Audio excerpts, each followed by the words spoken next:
तो अपना टॉपिक चल रहा था विकिरण का प्रभाव। विकिरण के प्रभाव की व्याख्या अपन ने कर ली थी, अपन ने प्रकाश संश्लेषण से संबंधित समीकरण दी थी। अब यहाँ पर ओवरऑल अपने को यह कहा जा सकता है कि वे अभिक्रियाएं जो फोटोकेमिकल रिएक्शन है, जो प्रकाश रासायनिक अभिक्रिया हैं, फोटोकेमिकल रिएक्शन, वे रिएक्शन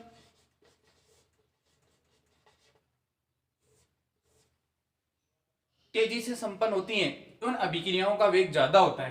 कारण क्या है? फोटोकेमिकल जो अभिक्रियाएं होती है उनमें फोटोन होता है। क्या होता है? फोटोन। और वो फोटोन अपनी संपूर्ण एनर्जी का ट्रांसफर कर देता है किसको? अभिकारक को। इसकी वजह से वो उसमें जल्दी विघटन या जल्दी वो टूट जाता है और किसमें चेंज होता है? प्रोडक्ट में। तो क्या कह सकते हैं कि प्रकाश रासायनिक अभिक्रियाएं उसमें अभिक्रियाओं की तुलना में जल्दी से अभिक्रियाएं संपन्न होती हैं या इनका वेग क्या होता है? ज्यादा। विकिरण का प्रभाव। नेक्स्ट जो फैक्टर है उसको अभिकारक की सतह का क्षेत्रफल के रूप में अपन देखते हैं। तो अपन क्या कहेंगे कि कोई भी, इस बात का पता अपने को, कोई क्रियाकारक स्पीशीज ए है और वो किस में बदल रही है? उत्पाद में बदल रही है। ठीक है। तो क्रियाकारक पर एक्ट होने के लिए कुछ अभिकर्मक होते हैं। क्या होते हैं? कुछ रिएजेंट होते हैं। ठीक है। अब बात अपने को ध्यान इस बात की रखनी है कि जो ये क्रियाकारक स्पीशीज होती हैं, क्रियाकारक पर ये अभिकर्मक क्या होते हैं? एक्ट होते हैं या एड्सॉर्ब होते हैं। ठीक है। अब ध्यान रखना, इस क्रियाकारक का सतह का क्षेत्रफल जितना ज्यादा होगा, जितना इसको क्षेत्रफल इसका ज्यादा होगा, उतना ये आसानी से आके एड्सॉर्ब होगा और इसके साथ एक्ट हो पाएगा। जितना जल्दी एक्ट होगा उतना ही बनने वाला प्रोडक्ट प्रोडक्ट जल्दी बनेगा। इसका कहने का मतलब ये हुआ कि यहां पर ए से जो बी बन रहा है उसमें क्रियाकारक और अभिकर्मक दो भाग लेते हैं। अभिकर्मक होता है वो, उसकी तुलना में क्रियाकारक का क्षेत्रफल ज्यादा होता है। क्रियाकारक का क्षेत्रफल ज्यादा होता है तो अपन क्या कह सकते हैं कि उस पर अभिकर्मक जल्दी एड्सॉर्ब होता है। उदाहरण के लिए अपन इसको इस तरह से समझ सकते हैं कि यहां पर जो क्रियाकारक है वो पाउडर फॉर्म में चूर्ण के रूप में लिया जाता है, ना कि वो ठोस अवस्था में होता है। ठोस तो ये भी होता है लेकिन बल्क नहीं होता है। जैसे आप लोग कोई भी लेबोरेटरी कंडीशन में काम में आने वाले कोई भी अभिकर्मक की बात कर लो आप, वो किस अवस्था में रहता है? चूर्ण में। क्योंकि टेस्ट ट्यूब में जब डालते हैं ऊपर से कोई अभिकर्मक डालते हैं तो वो जल्दी रिएक्शन शो करे। तो क्या कहेंगे? अभिकारक का सतह का क्षेत्रफल जितना ज्यादा होगा वो अभिकर्मक के साथ में उतना ही जल्दी रिएक्शन शो करेगा और बनने वाला प्रोडक्ट क्या होगा? जल्दी बनेगा। फलस्वरूप अभिक्रिया का वेग क्या हो जाएगा? बढ़ जाएगा। इसके बाद में अपन नेक्स्ट फैक्टर लेते हैं। नेक्स्ट कारक की अपन बात करते हैं। अगला जो कारक है, फैक्टर है, उसकी बात करते हैं, वो है टेम्परेचर। देखिएगा ये कारक बहुत इंपॉर्टेंट है। अलग से पर्टिकुलर फैक्टर या कारक पर अगर कोई क्वेश्चन आता है तो वो टेम्परेचर है और कॉम्पिटिटिव एग्जाम में इस पर बहुत क्वेश्चंस और न्यूमेरिकल बनते हैं। इनकी बात भी अपन करेंगे। देखिएगा टेम्परेचर के लिए क्या कहा जाता है? एक जनरल स्टेटमेंट अपन पढ़ते हैं कि जब किसी अभिक्रिया में टेम्परेचर बढ़ाया जाता है, किसी अभिक्रिया का क्या बढ़ाया जाता है? ताप बढ़ाया जाता है, टेम्परेचर बढ़ाया जाता है, तो अभिक्रिया का जो वेग है या जो रेट है वो बढ़ती है। अभिक्रिया का वेग क्या होता है? बढ़ता है। ठीक है। इसका कारण क्या है कि जब अपन टेम्परेचर बढ़ाएंगे, जैसे मान लो अपने पास में एक बीकर है, बीकर में क्रियाकारक और अभिकर्मक अपन ने लिया हुआ है। इसमें अगर अपन यहां से टेम्परेचर बढ़ाएंगे, मान लो थर्मल एनर्जी इसको दे रहे हैं अपन, टेम्परेचर बढ़ाएंगे तो इनके बीच में टक्करों की संख्या, नंबर ऑफ कोलाइजन, टक्करों की संख्या क्या होगी? बढ़ेगी। और अपन ने पहले पढ़ा है कि टक्करों की संख्या बढ़ने से क्या बढ़ता है? अभिक्रिया का वेग। ठीक है। तो अपन ये कह सकते हैं, देखो इसको दूसरी फॉर्म में यूं बोला जाता है कि टेम्परेचर बढ़ाने से गतिज ऊर्जा बढ़ती है। क्या बढ़ती है? गतिज ऊर्जा। क्योंकि ये जो थर्मल एनर्जी है इसको ए और बी के मॉलिक्यूल ले लेंगे और लेकर उनमें क्या हो जाएगी? गति होने लग जाएगी। तो उससे संबंधित ऊर्जा कौन सी हो गई? गतिज ऊर्जा। और गतिज ऊर्जा से टक्करों की संख्या बढ़ेगी, फलस्वरूप बनने वाला प्रोडक्ट क्या होगा? जल्दी बनेगा। इसके कारण रेट क्या होगी? बढ़ेगी। तो अपन क्या कह सकते हैं कि ताप बढ़ाने पर कि अणुओं में गतिज ऊर्जा उत्पन्न होने के कारण अभिक्रिया का वेग बढ़ता है। आगे देखिए, एक यूनिवर्सल स्टेटमेंट ये आता है कि प्रत्येक 10 डिग्री सेंटीग्रेड पर अभिक्रिया का वेग दुगुना अथवा तिगुना हो जाता है। प्रत्येक 10 डिग्री सेंटीग्रेड पर अभिक्रिया का वेग दुगुना अथवा तिगुना हो जाता है। तो इसको अपन इस तरह से बता सकते हैं कि एक जनरल फॉर्मूला अपन काम में लेते हैं कि प्रत्येक 10 डिग्री सेंटीग्रेड पर अभिक्रिया का वेग दुगुना अथवा तिगुना हो जाता है। इसको बताने के लिए अपन ये फॉर्मूला काम में लेते हैं, kT plus 10 divided by kT is equal to 3 time. अब यहां पर kT प्लस 10 और kT क्या है, kT प्लस 10 तथा kT दो तापों पर वेग नियतांक है जिनके मध्य 10 डिग्री सेंटीग्रेड का अंतर होता है। अब देखो ये तो अपन ने उस बात को फॉर्मूले में कन्वर्ट कर दिया कि प्रत्येक 10 डिग्री सेंटीग्रेड पर अभिक्रिया का वेग दुगुना या तिगुना होता है।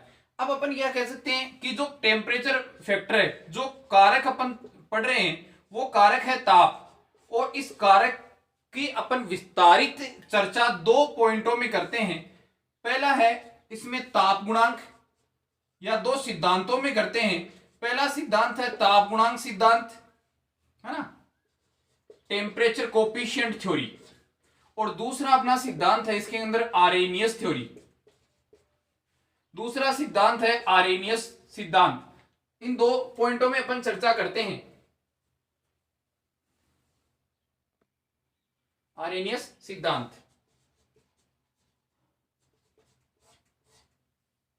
चलो सबसे पहला अपन सिद्धांत लेते हैं ताप गुणांक सिद्धांत। ठीक है, ताप गुणांक सिद्धांत तो जनरल वही बात करता है कि 10 डिग्री सेंटीग्रेड पर अभिक्रिया का वेग दुगुना हो जाता है। तो अपन जनरल फॉर्मूला यही काम में लेंगे। देखिएगा इसमें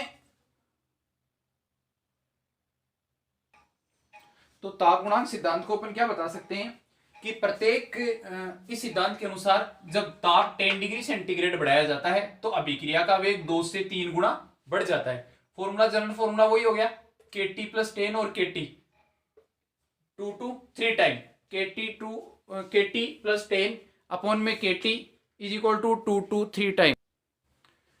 अब देखो यहां पर अपने पास में है kT, जब अपन न्यूमेरिकल इसका सोल्व करेंगे वो इस फॉर्मूले से करेंगे, kT plus del T upon में kT is equal to x del T by 10। ये चीज है क्या क्या, kT डेल्टा टी, kT और kT वो तो यही है, डेल्टा टी है टेम्परेचर में डिफरेंस। जैसे अपन ये कहें कि किसी अभिक्रिया का वेग 40 डिग्री सेंटीग्रेड बढ़ा दिया जाए, तो 40 डिग्री सेंटीग्रेड का मतलब 0 से 40 बढ़ाया है ना, अंतर कितना आया 40 डिग्री सेंटीग्रेड का। इसका मतलब डेल्टा टी का वैल्यू क्या हो जाएगी 40। और यहां पर अक्स जो है, अक्स यहां पर ताप गुणांक है, क्या है ताप गुणांक। अब देखिए इसमें एक मुख्य अपवाद सामने आता है इस अभिक्रिया में, ये वाला, और ये अपने को अच्छा याद रखना है। बहुत एक्सेप्शन, बहुत अच्छा एक्सेप्शन है, कंपटीशन एग्जाम में भी बहुत पूछा जाता है। ठीक है, पीजी के स्टूडेंट भी ध्यान रखेंगे, और यूजी के स्टूडेंट अगर इसको एकेडमिक अपनी एग्जाम में लिखेंगे तो उनके लिए प्लस में जाएगा। 2NO plus O2 2NO, 2NO plus O2 change किस में हो रहा है, देखो ऑक्सीजन कितने 2NO2 में, 2NO2 तो 2 नाइट्रोजन हो गए, ऑक्सीजन 2 और 2 4। ध्यान रखना ये एक एकमात्र ऐसी रिएक्शन है जिसमें टेम्परेचर बढ़ाने से वेग है वो घटता है।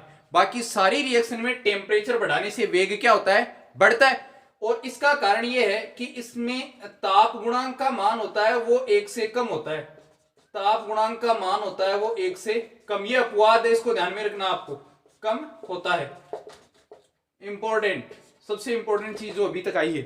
ठीक है, अब देखो यहां पर अक्स के लिए अपन क्या बोलेंगे, जो अक्स है कि प्रत्येक 10 डिग्री सेंटीग्रेड ताप पर कितना गुना वेग बढ़ता है। यदि कुछ नहीं दिया जाए तो 2 कंसीडर करते हैं। अक्स के लिए अगर अपन क्या कहते, अगर अक्स की वैल्यू की बात करें तो प्रत्येक 10 डिग्री सेंटीग्रेड ताप बढ़ने पर कितना गुना वेग बढ़ता है, ये बात क्वेश्चन में नहीं दी हुई हो तो अपने को अक्स की जगह कितना कंसीडर करना है, 2 कंसीडर करना है। ठीक है, 2। जैसे अपन एक न्यूमेरिकल करते हैं, इसके बेस पे देखना क्या होता है। क्वेश्चन ये है कि जब किसी अभिक्रिया का ताप 40 डिग्री सेंटीग्रेड बढ़ाया जाए तो अभिक्रिया का वेग कितना गुना बढ़ेगा। ये बात, ये क्वेश्चन आ गया तो अपने ये तो दिया हुआ नहीं होगा ना कि इसमें केमिकल काइनेटिक्स से क्वेश्चन पूछा है, सीधी सी बात है, टेम्परेचर बढ़ा रहा है और कितना गुना वेग बढ़ रहा है, इसका मतलब टेम्परेचर कोफिशिएंट थ्योरी से क्वेश्चन आया हुआ है। तो अपन क्या बोलेंगे कि यहां पर वही फॉर्मूला अपन जो टेम्परेचर कोफिशिएंट का काम में ले रहे थे वो काम में लेंगे, वो क्या है, एक्स डेल्टा टी बाई 10, ठीक है। और डेल्टा टी है टेम्परेचर में डिफरेंस, तो 40 डिग्री सेंटीग्रेड बढ़ा दिया, तो 40 डिग्री सेंटीग्रेड बढ़ा दिया, इसका मतलब डिफरेंस कितना हो गया, 40 डिग्री सेंटीग्रेड। अगर डिफरेंस 40 डिग्री सेंटीग्रेड है तो अपने पास में डेल्टा टी की वैल्यू क्या होगी, डेल्टा टी का मान हो जाएगा 40, और डेल्टा टी का मान 40 हो जाए तो अक्स अपॉन अक्स डेल्टा टी 40/10, तो अक्स की पावर क्या हो जाएगी 4। अपन पहले अभी मैंने डिस्कस किया था, जब अक्स के बारे में कुछ नहीं कहा जाएगी तो अक्स की वैल्यू कितनी होगी, 2 होगी। तो अक्स की वैल्यू 2 होगी तो कितना हो जाएगा, 2 × 2 16, 4 8 और 16 गुना। इसका मतलब अगर अभी 40 डिग्री सेंटीग्रेड दिया जाए तो अभिक्रिया का वेग क्या होगा, 16 गुना बढ़ जाएगा। अब देखो एक जो विशेष बात है वो ध्यान रखने की है कि अगर अपने को यहाँ 40 डिग्री सेंटीग्रेड की जगह 40 केल्विन ले लिया जाए तो आपको डिग्री सेंटीग्रेड को केल्विन में बदलना पड़ेगा, नहीं इसकी कोई जरूरत नहीं है, क्योंकि डिफरेंस बराबर ही होता है ना। तो वैल्यू 40 ही लेनी है, इस बात का आप लोगों को विशेष ध्यान रखना है। तो अपन क्या कह सकते हैं कि ये सिद्धांत क्या है, इस सिद्धांत का थीम या ओवरऑल कंक्लूजन क्या बनेगा, इसका कंक्लूजन ये निकला कि अभिक्रिया का वेग बढ़ाया, टेम्परेचर बढ़ाया, अभिक्रिया का टेम्परेचर बढ़ाया तो अभिक्रिया का वेग, रेट ऑफ रिएक्शन, अभिक्रिया का वेग बढ़ा, कारण क्योंकि टेम्परेचर बढ़ाने से काइनेटिक एनर्जी बढ़ी, और काइनेटिक एनर्जी बढ़ने से टक्करों की संख्या, नंबर ऑफ कोलाइजन बढ़े, टक्करों की संख्या, ठीक है, और फलस्वरूप क्या बढ़ा है, rate of reaction. Next,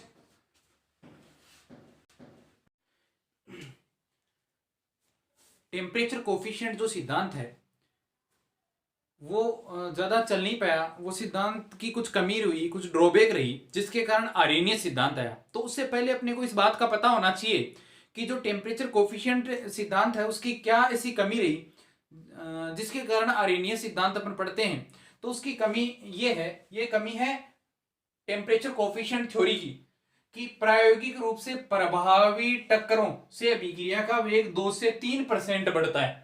experimentally अपन कहते हैं ना 2 से 3 गुना बढ़ता है, 2 से 3 गुना बढ़ने का मतलब 200 से 300% होता है, जबकि वास्तव में देखा गया कि वेग कितना बढ़ता है, 2 से 3% बढ़ता है। और वो थ्योरी क्या कर रही थी कि 10 डिग्री सेंटीग्रेड ताप बढ़ाने पर अभिक्रिया का वेग दुगुना हो या तिगुना, तो दुगुना या तिगुना का मतलब गुना है, तो वो 200 या 300% है, जबकि 200 या 300% केवल अपन ने उस सिद्धांत के लिए क्या कहा था कि वो ऐसा क्यों होता है, अपन ने ये कहा था कि ऐसा इसलिए होता है कि दुगुना या तिगुना वेग क्यों होता है, इसलिए होता है क्योंकि क्या होता है, प्रभावी टक्करों की संख्या बढ़ती है, प्रभावी टक्करों की संख्या बढ़ती है ना।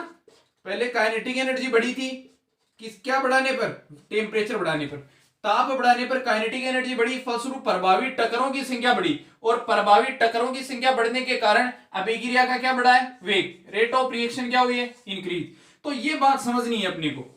पहली बात तो प्रभावी टक्कर होती क्या है, इस चीज को अपन क्लियर करके वापस में इस पॉइंट पे आता हूं कि प्रभावी टक्करों की मतलब होता है effective collision number, effective collision number, कि आपके पास में मान लो ये ए है, ये क्रियाकारक ए है और ये बी है, इन दोनों में ये अगर टक्कर होगी तो ये क्या बनेगा, सी बनेगा, इस तरह की टक्कर होगी तो ये क्या बनेगा, सी, तो इसको बोलते हैं प्रभावी टक्कर। अब मान लो मैं ये भी तो कह सकता हूं कि ये मेरे पास ए है और ये मेरे पास में बी है, बी की टक्कर ये आमने सामने ना होकर ऐसे हो गई, तो इसको क्या नहीं बोलेंगे, प्रभावी टक्कर नहीं बोलेंगे। प्रभावी टक्कर का मतलब वो टक्कर, अभिविन्यासित टक्कर जिसके कारण उत्पाद बनता हो, ठीक है।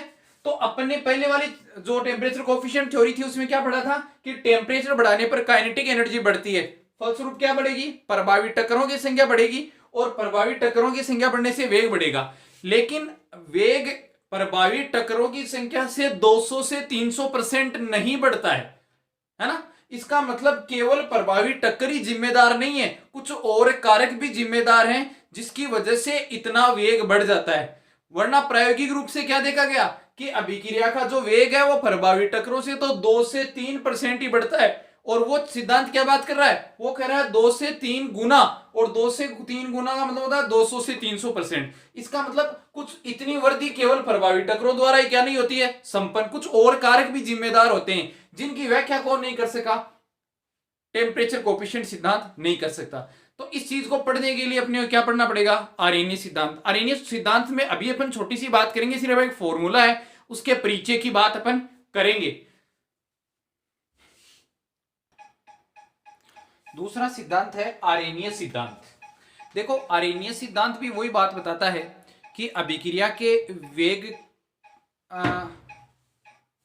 तथा ताप में ये संबंध या रिलेशनशिप देता है कि टेम्परेचर बढ़ाने से वेग किस तरह से बढ़ता है। तो ये स्टेटमेंट कहता है कि जब ताप बढ़ाया जाता है तो अभिक्रिया का वेग चरघातांकी रूप से, है ना, 2 से 4, 4 से 8 मल्टीपल में बढ़ता है, चरघातांकी रूप से बढ़ता है। उसको बोलेंगे एक्सपोनेंशियल ग्रोथ होती है, एक्सपोनेंशियल ग्रोथ होती है।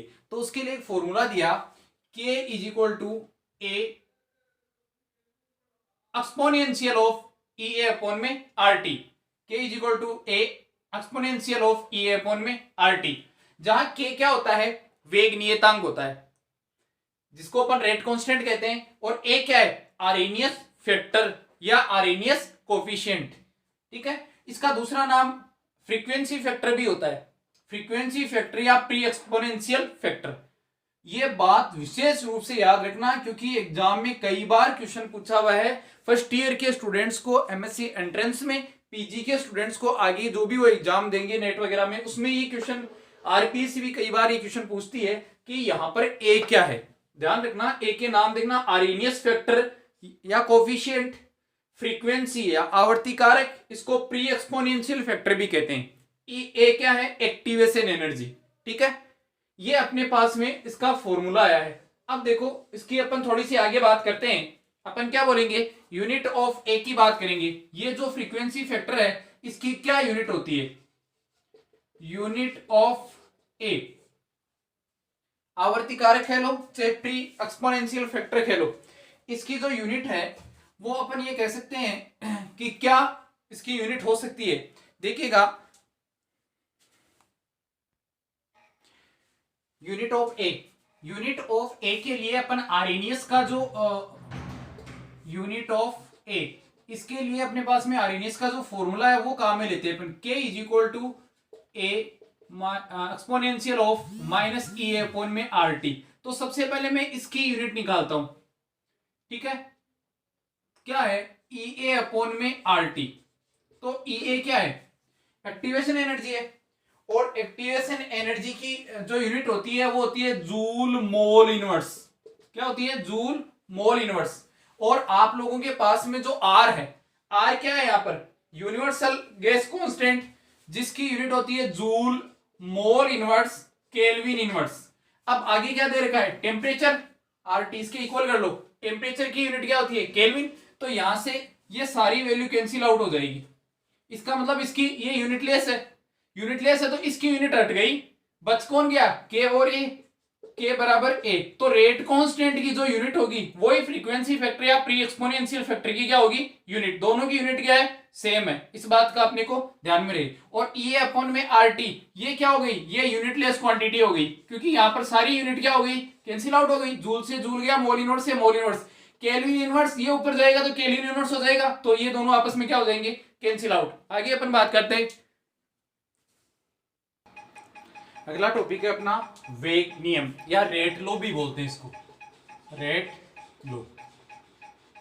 देखो ये क्या बात करता है कि वेग नियम अभिक्रिया वेग तथा उन क्रियाकारकों की सांद्रता के मध्य उनकी क्रियाकारकों की सांद्रता है। अपने कह सकते हैं अभिक्रिया वेग, अभिक्रिया की क्रियाकारक होते हैं उनकी सांद्रता घातांकों सहित। घातांकों सहित इसका क्या मीनिंग है मैं अभी बताता हूं, के मध्य मात्रात्मक संबंध को बताता है जो वास्तव में अभिक्रिया वेग को प्रभावित करते हैं।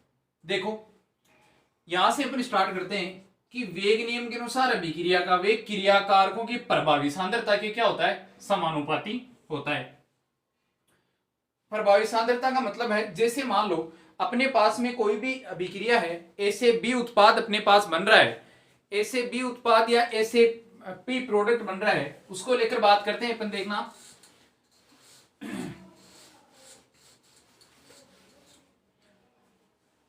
आपके पास में ए कोई रिएक्टेंट स्पीसीज है और ये क्या बना रहा है, प्रोडक्ट बना रहा है, ठीक है।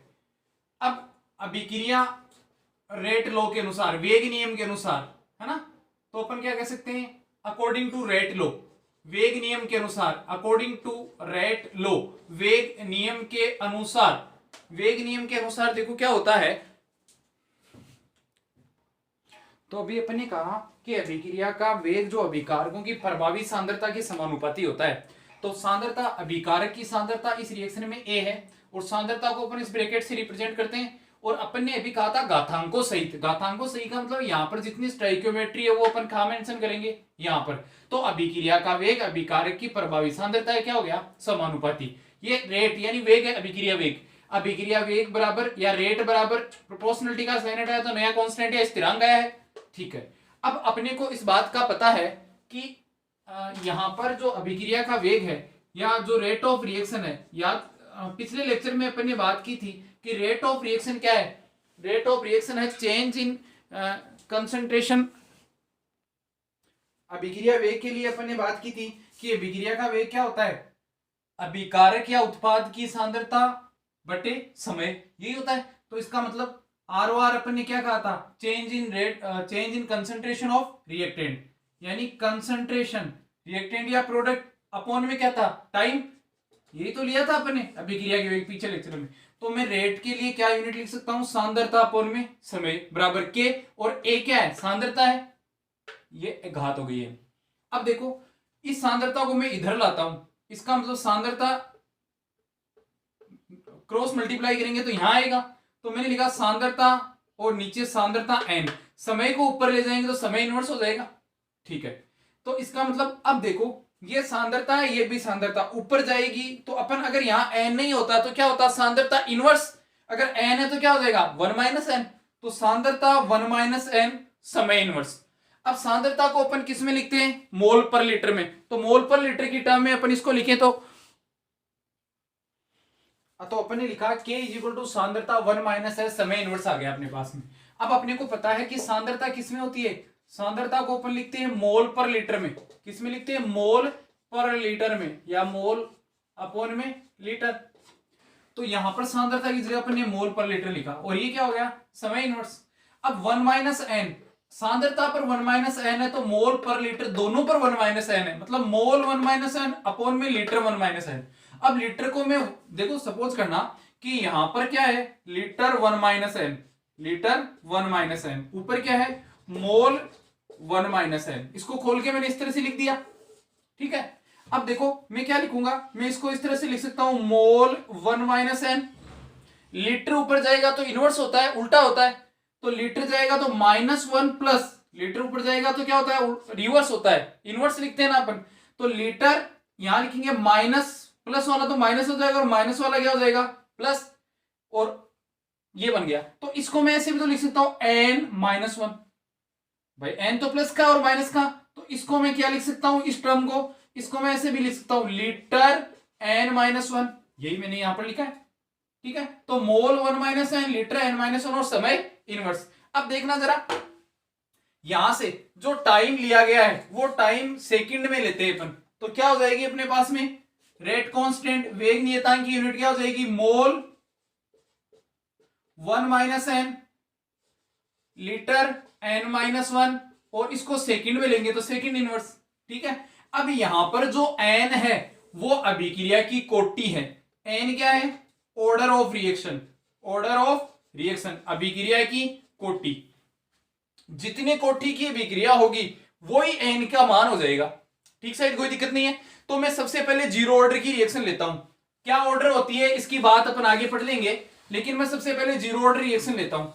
मेरे पास में ये यूनिट आ गई, इस यूनिट को मैं ऊपर लिख लेता हूं, तो क्या बन गया ये इसको इस तरह से बता सकते हैं, K इज इक्वल टू अपने पास में आ गया मोल इनवर्स